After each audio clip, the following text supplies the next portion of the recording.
xibaar yu wér te wóor ca tàng ba abonnez-vous pour ngeen di mën di jot suñuy vidéo. jërë ngeen jëf ci ànd ak ñun ci chaîne bii di Buzz 221 HD ginnaaw adoption de la modification de 2 articles du code électoral L29 ak L30 ci assemblée nationale le 28 avril 2026 Me Aïssata Tall Sall Dey di président bu groupe parlementaire de l'opposition Takku Wallu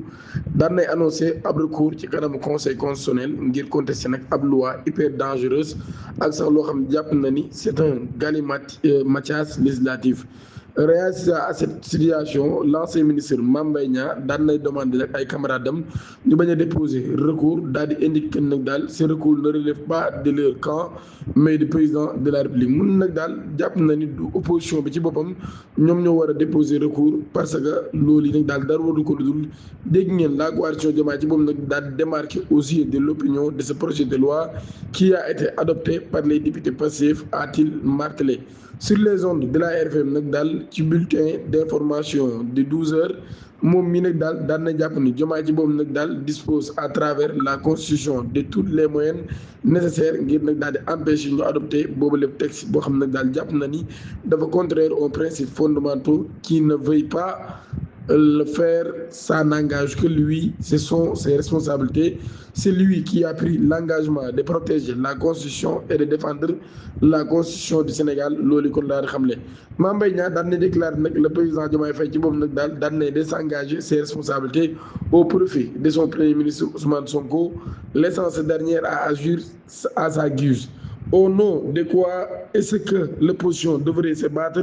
à la place de Diomaye qui a décidé de façon volontaire de se soustraire de ses responsabilités et de laisser son premier ministre faire ce qu'il faut?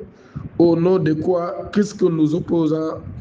on devrait se battre pour Diomaye qui renonce à ses privilèges de droit, qui a renoncé au pouvoir que la Constitution lui a donné, qui a renoncé à maintenir l'équilibre entre les institutions et laisser son premier ministre agir comme il faut depuis 2 ans, a-t-il questionné. ba tey moom mi daan na dénoncé nag attitude bu membre bu coalition Diomaye président ci li nga xam ne mooy projet de loi boobi mën nag daal tey jii dañoo bëgg a gëmloon la coalition Diomaye daan nay démarqué wu ci loi boobee nga xam ne dañ ko proposé ngir proposer nag yeneen loi modifier la constitution sans pour autant passer au référendum, a déploré Mame Mbaye Niang. En poursuivre, il a invité au président de la République d'assumer pleinement ses responsabilités et ne pas compter sur eux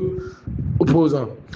ba tey rek ci loolu nag daal ci réforme bu code électoral bi nag daal daan nay jàppale ko opposition bi dañ ko gisee ab comme am moyen pour lever l'inéligibilité de Ousmane Sonko pour la présidentielle de 2029. Au même moment, le Premier ministre estime qu'il est éligible en raison de la loi d'amnistie votée en 2023. Débat boobu nag daal kon ñu jàpp ni mi ngi suñu ginnaaw. Pour rappel, Ousmane Sonko a été condamné de façon définitive pour diffamation après qu'il accuse Mame Mbaye Niang d'être impliqué dans un rapport de l'inspection générale d'État IGE. Dinaa ngeen abonné activer cloche notification bi te aimé vidéo bi jërë ngeen jëf.